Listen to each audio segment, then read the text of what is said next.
Bom, boa tarde. Primeiro, seu nome e sua profissão? Meu nome é Gabriel Silva, eu sou professor de português e inglês, da educação fundamental e média, por enquanto. E o que você veio fazer nessa manifestação hoje, Gabriel? Primeiro, eu vim fazer divulgação daqueles políticos que eu apoio, dos projetos que eu apoio, como a independência da Polícia Federal, o Escola Sem Partido, né, para fazer com que seja abolida, como um primeiro passo para abolir a doutrinação nas escolas, e também prestar homenagem a um dos meus candidatos e intelectuais favoritos que tem feito a minha cabeça no decorrer desde a primeira manifestação até essa de agora. Você pode me explicar um pouco como funciona esse projeto Escola Sem Partido, por favor? É o seguinte, Escola Sem Partido, muitos me confundem com o projeto da Lei da Mordaça. Eu, inclusive, faço faculdade de letras, então eu tenho que conviver muito com o marxismo, a faculdade está infestada de marxismo, eu tenho que conviver muito com esse tipo de alegação, né? Escola Sem Partido é uma censura aos professores, é um barramento ao pensamento crítico, né? São as maiores lorotas que você ouve. Mas acontece que é o seguinte, quem lê o projeto Escola Sem Partido na íntegra, compreende o seguinte, ele começa assim, eu não vou dizer exatamente como está lá, o primeiro inciso enfatiza o papel da família na educação do educando, na formação do educando com relação à política, sexualidade e religião, que são assuntos íntimos, restritos às famílias, que são a base da sociedade. As escolas e instituições de ensino, que são multiculturais, abrigam pessoas de vários tipos e várias raças e etnias, não podem abrigar questões íntimas, né? Como política, gênero, sexualidade, como querem implantar a ideologia de gênero, a força nas escolas. E é para isso que o projeto São Escola Sem Partido vem atuar, para impedir que os professores, os docentes, ou mesmo façam militância política e ideológica nas salas de aula. Como? Convidar os alunos a participarem de manifestações específicas, fazerem divulgação de ideologia sem permitir com que o aluno expresse o seu pensamento de forma livre na sala. Por exemplo, um tema que é mais estigmatizado, que eu já sofri com isso na sala de aula, que é pegar aqui a ditadura militar, né? Onde tem certos períodos, ela teve suas falhas, eu reconheço as falhas dela, mas eu reconheço também suas vantagens, seus períodos de glória, e os períodos onde o povo brasileiro realmente apoia a ditadura, e que são comprovados historicamente, né? Por meio do governo Médici, Castelo Branco. Então, quando um aluno, por exemplo, ou outro professor, expressa esse ponto de vista que vai ao contrário do establishment acadêmico, que fala que a ditadura militar foi sangue, daquela época de trevas, o professor, ele barra suponhamos que um professor barra aquele aluno que tem uma visão diferente, né? Fala assim, não, isso está errado conforme a prova, mesmo se você justificar isso com documentos e tal, isso está errado. Isso já acontece com muita frequência e é doutrinação. É contra isso que a Escola Sem Partido vem lutar, entendeu? Não é uma lei da mordaça. O projeto é exatamente o contrário. O projeto é aquele que quer permitir a liberdade de expressão dentro de sala de aula sem que o professor imponha suas ideias aos alunos ou faça propaganda ideológica. Bom, o candidato que você defende, então, pela sua camisa é o Bolsonaro, né? Qual a sua opinião sobre ele? O Bolsonaro, eu conheço já de longa data, desde 2003, mais ou menos. O Bolsonaro tem 26, 27 anos na política, né? Então, ele teve bastante tempo de fazer popularidade, de conquistar bastante voto. Foi o deputado mais votado do Rio de Janeiro nas épocas onde ele foi para deputado federal, primeiro mandato dele. Bom, primeiramente, eu tenho que dizer o seguinte, Bolsonaro, da época em que eu conheci primeiramente, até hoje ele mudou muito. Ele se tornou, com relação ao ponto de vista econômico, socioeconômico do Brasil, ele adquiriu um ponto de vista mais liberal, aquele ponto de vista do livre mercado, onde são necessárias algumas privatizações, a desburocratização do Estado, determinado setor, determinadas medidas que não condiziam com o próprio partido dele, que era o Partido Progressista, que o fez transitar para o PSC agora para se candidatar.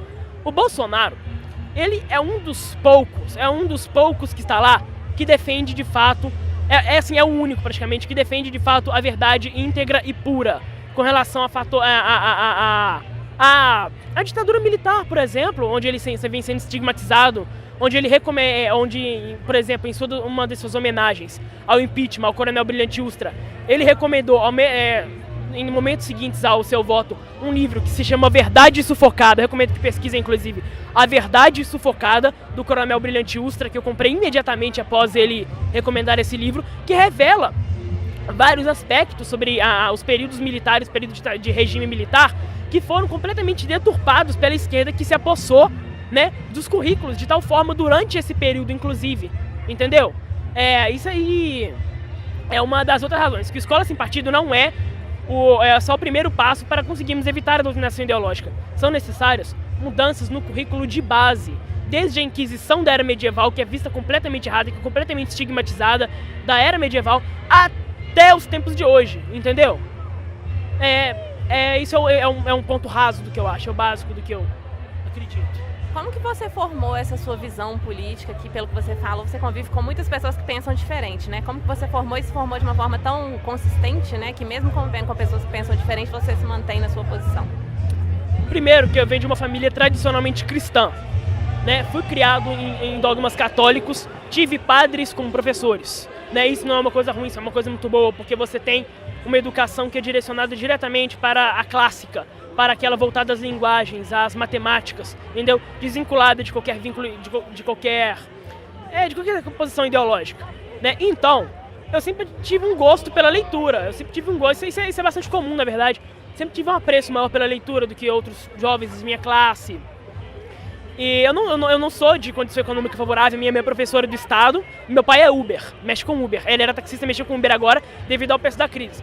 Eu senti primeiramente na pele, no âmbito doméstico, os efeitos da crise, né? Para depois eu me interessar ainda mais em pesquisar sobre política. Então eu tive que sentir na pele, por meio dos meus pais, que a Dilma, na época do governo Dilma, foram 2 cortes, né, na educação de 2 bilhões de reais, né? Então minha mãe sentiu na pele, na educação estadual, e meu pai também sentiu na pele com o serviço de táxi, que está praticamente parado, completamente defasado, sendo substituído, claro, por outros mercados, né, durante a crise. Então, aí eu passei a me interessar bem mais pela política. Comecei com os mais populares, como Olavo de Carvalho, passei por outros pensadores como Roger Scruton. Aí, com relação à teologia, fui pesquisar também para reforçar minhas raízes também culturais, tradicionais, aí fui me especializando, me aprofundando mais nessa área, né? E eu também sinto orgulho muito de onde eu estudo, que eu acabei influenciando muitos de meus colegas, que eram bastante próximos a mim, que tinham uma visão sociopolítica completamente diferente. Muitos apoiam a direita, outros nem tanto. Sabe, minha sala, curso de letras, eu convivo diariamente com o povo que é homossexual, né? Eu sou hétero, mas da minha sala de 15 homens, eu sou o único hétero que há lá. E há sempre esse preconceito, porque você é homossexual, você é negro, você é pobre, você tem que ser de esquerda, né? Isso é uma idiotice, isso é uma falácia gramscista que aprisiona a pessoa conforme seus caracteres naturais a uma posição política e ideológica, que é aprisionar a pessoa. E por isso vai doutrinando desde pequeno. E é isso que eu venho fazendo na minha faculdade, entendeu? Eu venho conversando com colegas meus que não é bem assim, pode apoiar a direita sem a mínima pretensão de que a esquerda era pra praticamente não existir.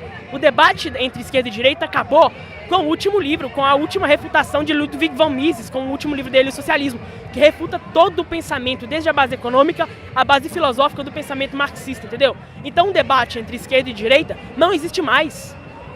Acabou há muito tempo com as últimas obras da escola austríaca, que refutou todo o pensamento marxista. O resto é só massa de manobra, é só gramscismo, é só marxismo cultural, é só sofismo. Você acha que, como professor, você acha que é possível uma educação ideologicamente neutra? Olha, nós temos que pensar o seguinte, o que é neutro, né? Como a escola sem partido funcionará, é tipo o Darwin, eu não sou muito fã de Darwin, mas eu vou pegar a seleção natural agora, né? A escola sem partido adaptará o ambiente para os melhores professores, para aqueles que detêm realmente a leitura, para aqueles que detêm mais material. Eu, por exemplo, tenho orgulho de dizer que eu sou um bom leitor, que eu tenho bastante erudição, né? E na hora de ensinar para os meus alunos, por exemplo, sobre a Inquisição da Idade Média, eu sou revisionista, eu não acredito sobre o que o senso comum fala sobre a Inquisição, por exemplo. Então eu vou passar tanto material que critica, tanto material que pode falar, que fala bem daquilo, que apoia aquilo. Eu tenho conhecimento, entendeu? Então o projeto sem partido funciona para esse tipo de professor, né? É um estímulo também, é uma seleção natural, né? Ficarão os melhores a ensinar. Então é o seguinte, o professor, ele deve permitir com que o aluno se expresse de forma de aula, desde que tenha documento, suporte documental para reforçar as suas teses, entendeu? Bom, você falou que começou então pelo Olavo de Carvalho, aí você citou Mises também. Quando você escolheu os autores aos quais você ia acessar, você não acha que você escolheu um lado, você já sabia basicamente o que eles pensavam? Na verdade, houve um certo tempo em que eu me dizia um sujeito ateu, um sujeito marxista, onde eu reneguei aquela juventude que ama aquele sentimento de separação dos vínculos tradicionais, né? Aquela juventude adora, jovem adora isso, né? É como um artigo do Olavo de Carvalho fala, o imbecil juvenil. O jovem, ao invés, o jovem todo jovem de 14, 15 anos quer mudar o mundo de alguma forma. Só que, posteriormente, ele descobre que ele é parte do mundo. Ele não pode mudar o mundo porque ele é parte dele. Mas, ao invés dele dar o melhor de si ao mundo, para ser parte dele, para ser a melhor parte dele, ele prefere se amontoar a grupos, a tribos urbanas, né? E acaba se separando muito do âmbito familiar, entendeu? Então ele acaba descontando naqueles que o protegem porque são vulneráveis e cedendo àqueles que o desgastam, que são aqueles grupos, aquelas subculturas jovens. Então é o seguinte, houve esse tempinho aí onde um pouco de juventude revoltada, juventude revolta, liberta, aonde eu acabei conhecendo esses autores por meio da difamação, né? O Olavo de Carvalho foi o primeiro da direita a eu conhecer, por meio de uma difamação, por meio de um achincalhamento que fizeram com ele. É um grupo de rede social de ateuzinhos, de marxistas. Então eu acabei... Mas assim, o que o Olavo falava, ele falava com uma certa eloquência, uma certa expressão, um certo engajamento que me atraiu um bocado. O que ele fala não é dito de tudo errado, então eu vou pesquisar mais sobre esse cara. Aí eu comecei a pesquisar mais, aí fui aprofundando. Peraí, aqui o povo não sabe porra nenhuma, não. É esse cara que tá certo mesmo, entendeu? O que ele fala tem muito mais sentido porque ele tem documento. Ele me apresentou, e junto com o Olavo já conheci mais 4 autores pelos quais eu já me interessei, e por meio desse fui conhecendo mais. Em contrapartida, os outros autores da literatura de esquerda, como Karl Marx, como Gramsci, que eu realmente era afeiçoado, como o Feuerbach, o povo do ateísmo, do neoateísmo, Richard Dawkins, Christopher Hitchens, não me acrescentavam tanto porque eles não tinham tanto suporte quanto os da direita, quanto os conservadores, ou a ala liberal, da qual eu não sou muito próximo, mas também acrescentou muito para mim. Bom, especificamente sobre o impeachment, né, sobre a situação que a gente está vivendo hoje em dia, você acha que a Dilma pode voltar nesse momento? Olha, eu acho que as chances são remotas, mas assim, eu acho melhor prevenir para não remediar, né? Prevenir para não remediar. Aqui nós estamos manifestando, vemos aqui o povo brasileiro que ainda nos últimos... Eu pensava que haveria poucas pessoas, porque o povo brasileiro tem aquela mania, né, de desanimar nos últimos momentos. Nada é morrer na praia, não. Hoje em dia o número é considerável, o número de pessoas que desejam impeachment, a saída de Dilma definitiva, de Dilma Rousseff definitiva é considerável. Então eu não acredito que ela volte, não acredito mesmo. E você seria a favor de que Temer conclua o mandato, de novas eleições ou de uma intervenção militar, já que você falou da época militar? Intervenção militar hoje em dia não é viável. Nós temos, mas assim, depende do tipo de intervenção militar. Nós temos o artigo 142 da Constituição, só um minutinho. Oi.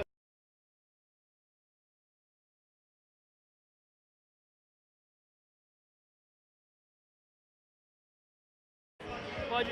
Intervenção militar. Conforme o artigo 142 da Constituição, quando há um desequilíbrio entre os 3 poderes constitucionais, que é o Legislativo, Executivo e Judiciário, pode-se haver uma intervenção constitucional, conforme esse artigo, de um órgão militar exterior, de um órgão exterior moderador, para poder regular isso. No caso do Brasil, nós estamos vivendo sob uma juristocracia. O que é uma juristocracia? Quando todo o poder de legislação cambiou para o STF. O STF é completamente emparelhado pela esquerda. 8 de 11 membros daquele lugar foram escolhidos pelos membros do PT, por Lula e por Dilma. E, inclusive, o Gilmar Mendes, né? Todos gostam de direita. Eu não confio no Gilmar Mendes, eu acho que ele é muito isentão, porque ele foi escolhido justamente por FHC, que é outro comuna, que é outro gramscista, né? Então é o seguinte, nesses termos a ditadura militar pode ser válida, mas nos termos para instaurar um regime, né? Eu sou completamente contra, uma vez que o exército não é o mesmo que antes, não é tão mais forte que antes, está praticamente sucateado, e também que ele tem certeza que partes do setor do exército, podem estar emparelhadas, é provável que estejam emparelhadas ideologicamente, entendeu? Devido a esquerda ter se filtrado em todos os âmbitos intelectuais. Então eu acho que, além do mais, que a mentalidade do povo hoje em dia é completamente diferente. O número de universitários que aderem ao marxismo é muito mais amplo, entendeu? Então haveria muito mais revoltas, não seria nada viável. Eu sou de uma monarquia parlamentarista, o que é uma coisa completamente diferente. Mas aí já é outro fato, né? Um rei com poder moderador, que pode regular esses 3 poderes constitucionais facilmente, e o primeiro-ministro, o cônsul, tranquilamente. Qual a sua opinião sobre os primeiros meses do governo Temer? Olha, os primeiros meses do governo Temer, primeiro eu vou começar falando do discurso dele. Não existem brasileiros favoráveis a Temer, existem brasileiros desfavoráveis a Dilma, entendeu? Eu não sou favorável a Temer. Eu também não serei desonesto a ponto de falar que não foi eu que votei no Temer, não serei desonesto a ponto disso, né? Isso é uma discussão rapada. O Temer, ele assumiu um discurso um tanto mais, entre aspas, ele é muito fora de São Paulo, né? Conservador, conforme o discurso dele citou um coronel, do qual eu já me esqueci o nome, né? Conferiram a estante de livros do Temer e tal. As últimas medidas de privatização que ele tomou, né, de redução de cargos ministeriais, redução dos ministérios, né, adiantamento de algumas obras pelo Exército, foram eficazes, entendeu? O Temer tem suas falhas, né, pela crise que se vê, esse governo ele vai ter que cortar muita coisa. Por exemplo, a crise forçou o fim de determinadas áreas do setor do ensino superior gratuito, né? Eu já vi esquerdista culpando o Temer pelo fim de ensino superior gratuito lá no Facebook. Não tem nada a ver, pô. Essa crise é um legado de destruição deixado pelo governo Dilma, deixado por 13 anos de PT, de estadismo, de monopolismo, de burocratização altíssima, entendeu? Então, e também que o Temer conseguiu, o governo Temer conseguiu fazer uma pequena ampliação no FIES, né, que eu sou completamente a favor, né, graças a essas privatizações que ele fez anteriormente, né? Então o governo Temer tem suas falhas, ele tem, todos os ministros dele não são lá, essas coisas não são tão bem qualificados, tanto nos últimos governos também não é bem qualificado. Então é isso, a chapa do governo Temer não é boa. As propostas que ele vem fazendo são eficazes, só isso. Eu acho que é necessário. Não sou favorável, nem desfavorável. Eu sou só desfavorável ao governo anterior e vejo o Temer como um mal menor que a Dilma, somente isso. Entendeu? E sobre a denúncia do Lula à ONU e sobre o fato de ele ter virado réu no dia seguinte? Eu vou fazer uma metáfora aqui, é o seguinte.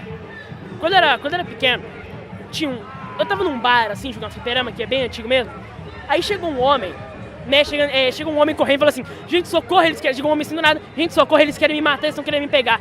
E imediatamente, no mesmo momento, vieram 2 homens dentro de um carro com uma arma na mão, né, perseguindo o cara. Ele se escondeu e depois conseguiu fugir pro meio do mato e não conseguiram alcançar o cara. Depois, eu achando que o cara era inocente, né, que o cara armado queria perseguir o cara, eles contaram pra mim, que eu era pequeno, que o homem, ele tinha acabado de assaltar uma bicicleta e agrediu uma menina, né?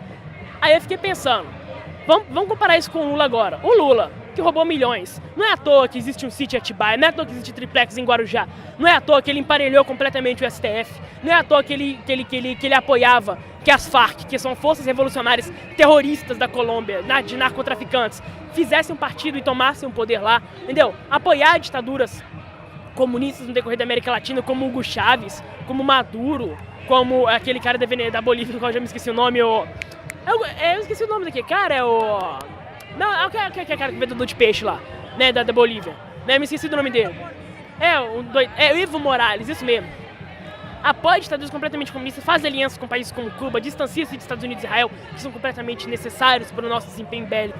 Então é o seguinte, pô, o Lula, ele não possui mais aquela imagem de trabalhador revolucionário que possuía antigamente, tem que ser preso. Sinceramente, tem que ser preso, não engana mais ninguém. Dizem que o governo dele foi bom para algumas coisas, mas não foi. Lula só se aproveitou de uma boa leve econômica, de commodities, né, de uma boa leve econômica de petróleo, tá tudo muito barato para nós, para poder ampliar os seus programas assistencialistas, né, que fornecem migalhas e deixam as pessoas dependentes, que burocratizam completamente o Estado, impedindo que as empresas cresçam e deixando o pobre cada vez mais dependente do plano governamental. Você acha que essas migalhas não são importantes para a sobrevivência imediata das pessoas, não? Não mesmo. Pegar a Bolsa Família como exemplo. Bolsa Família, de onde vem o dinheirinho do Bolsa Família? Dos nossos impostos, né? Das empresas que pagam os impostos. E como é que a pessoa faz para pagar o imposto? Ela tem que cumprir com uma série de contratos. Os contratos formam uma burocracia. Quanto mais burocracia houver para as empresas, mais dificuldade elas terão de expandir.